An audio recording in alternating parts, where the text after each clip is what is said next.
சொன்னா கேட்காது, ஆனா ஜெயிச்சவன் சொன்னா கேட்கும்.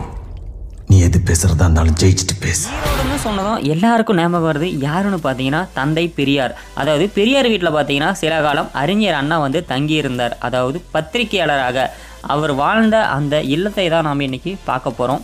ஈரோடு பேருந்து நிலையத்திலேருந்து சுமார் ஒரு 3 கிலோமீட்டர் தொலைவில் தாங்க பெரியார் மற்றும் அறிஞர் அண்ணா வாழ்ந்த அந்த நினைவில்லம் வந்து அமைஞ்சிருக்கு. பேரறிஞர் அண்ணா பார்த்தீங்கன்னா பெரியார் வீட்டில் விடுதலை பத்திரிகையில் பார்த்தீங்கன்னா ஆசிரியராக பணிபுரியும் போது குடும்பத்துடன் வந்து இங்கே வந்து தங்கியிருந்தார். அந்த இடத்த தான் நம்ம இப்போ பார்க்க போகிறோம்.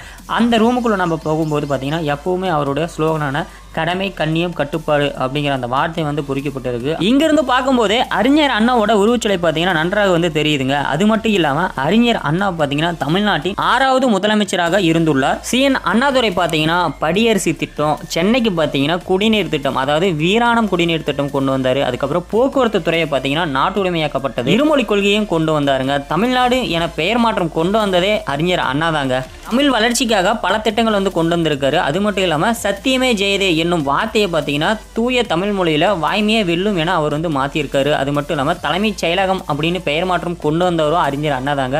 அதுக்கப்புறம் இந்த ஸ்ரீமதி அப்படிங்கிற அந்த பெயரில் பார்த்தீங்கன்னா முன்னாடி இருக்க அந்த ஸ்ரீ அப்படிங்கிற அந்த வடமொழி சொற்களை எல்லாமே வந்து தமிழில் மாற்றணும் அப்படின்ட்டு திருமதி, செல்வி என வந்து பெயர் மாற்றம் வந்து அவர் தாங்க அறிஞர் அண்ணா தான் செஞ்சார். அது மட்டும் இல்லாமல் 2ஆம் உலகம் தமிழ் மாநாடு பார்த்தீங்கன்னா 1968 சென்னையில் நடைபெற்றுச்சுங்க. 1969 பிப்ரவரி 3, அதாவது இன்று நம்மை விட்டு அறிஞர் அண்ணா அவர்கள் பிரிந்த நாள்.